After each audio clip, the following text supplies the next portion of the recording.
Question લઈશું. બે ratio વાળા બે પ્રશ્નો છે. રેશિયોનું મર્જિંગ કરીને તમારે એ અને સી ની કિંમત શોધવાની છે.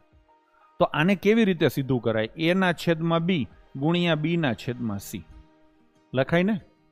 બરાબર શું થાય? એ ના છેદમાં બી એટલે 32 ના છેદમાં કેટલા થાય બાળકો? 35. અને બી ના છેદમાં સી એટલે 21 ના છેદમાં કેટલા થાય? 32. અહીંયા જુઓ બી બી ઉડી જાય તો તમારો ઈચ્છિત રેશિયો એ છેદમાં સી મળી જાય. અહીંયા 32 ઉડી જાય. હજી તમે 7 ઉડાડો તો અહીંયા 3 આવે ને અહીંયા 5 આવે. તો જવાબ શું આવશે? 3/5. ક્લિયર છે? તો આપણો આન્સર આવશે 3/5, ઓપ્શન સી. Next question. નળ અને ટાંકી.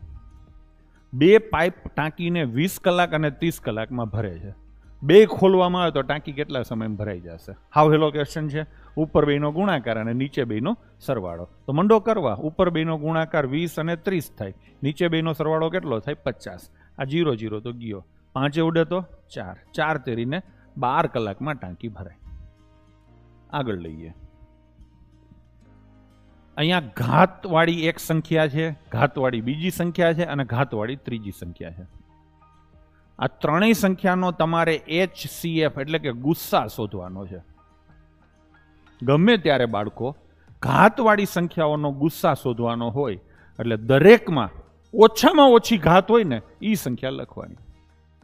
ધારો કે આપણે પેલા પકડીએ બગડો, તો બગડાની અહીંયા કેટલી ઘાત છે? 1. અહીંયા કેટલી ઘાત છે? 2. અને અહીંયા કેટલી ઘાત છે? 2. તો ઓછી ઘાત કેટલી થઈ? 1.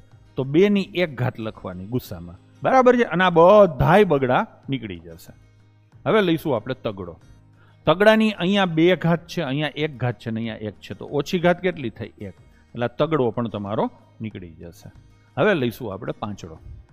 5માં એવું જ છે, 2 ઘાત છે, 1 ઘાત છે ને 2 ઘાત છે. તો ઓછી ઘાત કેટલી લખવાની? 1.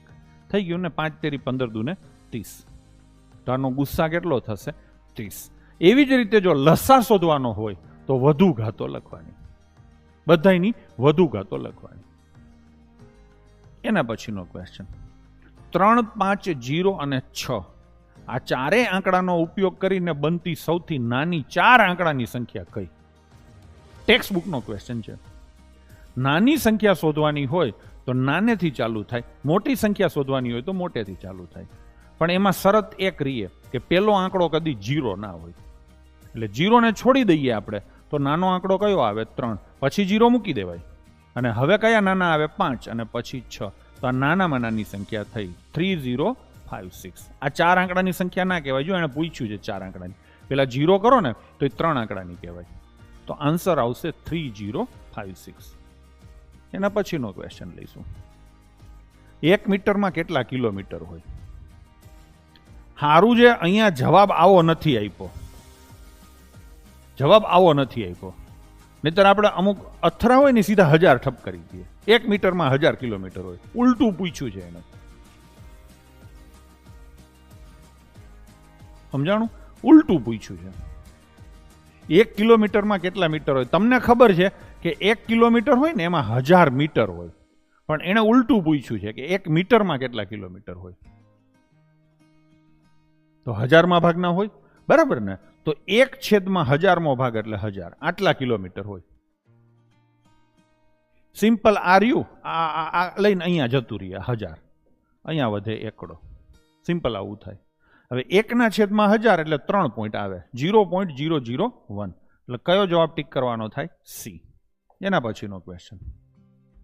ઘણા તો આવડું બધું લખાણ જોઈએ ને એટલે એમને માંડી વારે.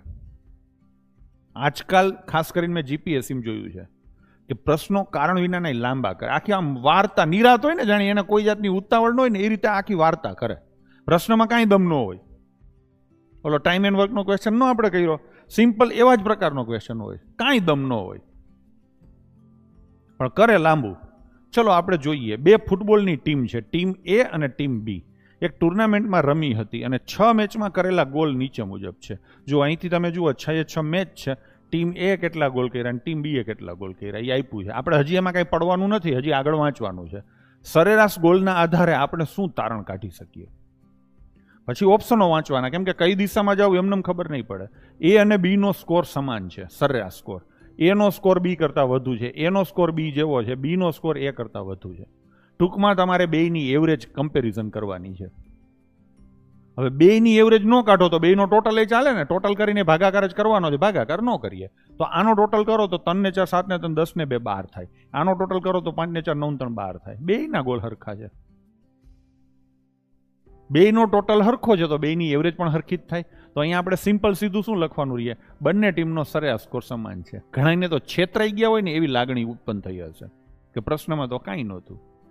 તમે નહીં માનો, યુપીએસસી સીસેટમાં ઘણી વાર આવા નાટક કરે છે, બરાબર ને?